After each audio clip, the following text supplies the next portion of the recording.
Robin Hood and the Silver Arrow.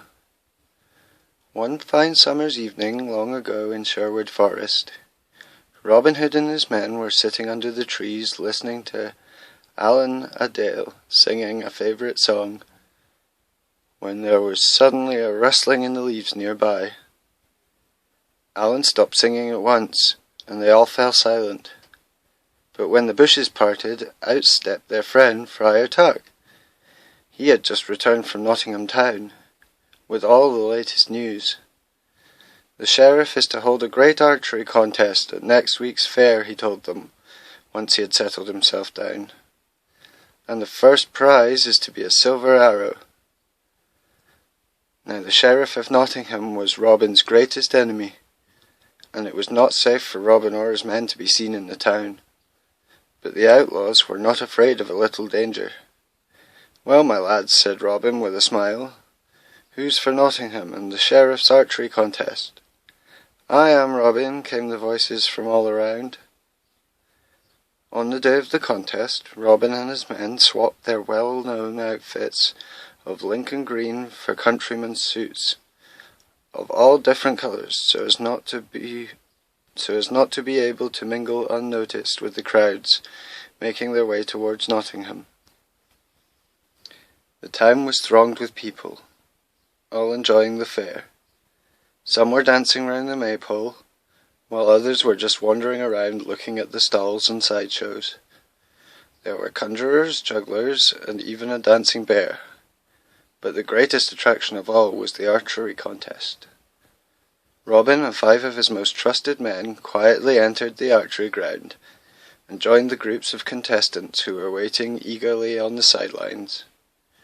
On a raised platform near the targets sat the sheriff and his party. 2 blasts on a horn signalled that the contest should begin. Each contestant was allowed 3 attempts to hit the centre of the target. First man stepped out to shoot, but he shot badly each time. The second contestant was a small man with a wizened face. His 3 arrows only just missed the centre of the target. "That's a fine marksman," murmured Robin to Little John, who was standing beside him. "I wish he were one of us." "Perhaps one day he will be," answered Little John. As the little archer passed, he turned his head, and in that instant Allan a Dale thought he recognised him. One after another the contestants stepped forward and took aim at the target, but none succeeded in hitting the bull's-eye. At last it was the outlaw's turn. Robin watched with pride as his marksmen proved themselves to be some of the best marksmen in the land. Then Robin himself stepped forward. He fitted his arrow to the bowstring, aimed carefully, and loosed the arrow towards the target. It missed the centre by a hair's breadth. Again Robin took aim, and again his arrow narrowly missed the bull's-eye. The crowd held its breath as Robin took aim for the 3rd and last time. Gleaming like a streak of gold in the late afternoon sun, the arrow flew towards the target and struck it squarely in the centre. There was a roar of delight from the crowd, and the sheriff craned forward to get a better look. There was no doubt about it. Robin had won the contest. The sheriff's lady stood up to present the silver arrow. As Robin approached the platform to receive his prize, the sun shone full on his face. A man beside the sheriff leaned forward, stared at Robin, and suddenly recognised him. "It's Robin Hood," he cried. "Don't let him escape." Robin let down the steps, sword in hand, ready to face the sheriff's men.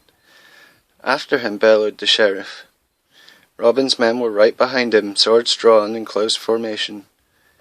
They moved steadily through the crowd. The sheriff shouted to the crowd to stand firm, but many had heard of Robin Hood and his pledge to help the poor, and the crowd moved aside to allow the outlaws through. In minutes Robin and his men were clear of the town and making their way towards the forest, firing arrows back at the sheriff's soldiers as they went. But the sheriff's men soon began to close on them, and Robin feared they would not reach the safety of the forest in time. To his right was the castle of Allan a Dale's father, Sir Richard, who Robin knew would help hide them. But would it be fair to get Sir Richard into trouble with the sheriff? At that moment Little John was hit in the knee by an arrow. They would never reach the forest now. There was only one thing to do. Robin called to his men to help lift the injured Little John up to his shoulders and told them to head for the castle. The outlaws cheered as Sir Richard's men lowered the drawbridge for them.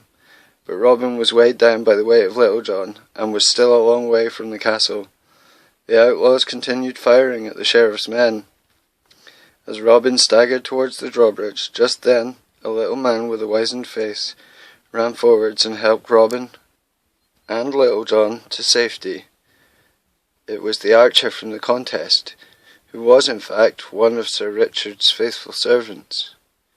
As soon as Robin and Little John were safely across, the drawbridge was raised, to the angry shouts of the sheriff's men.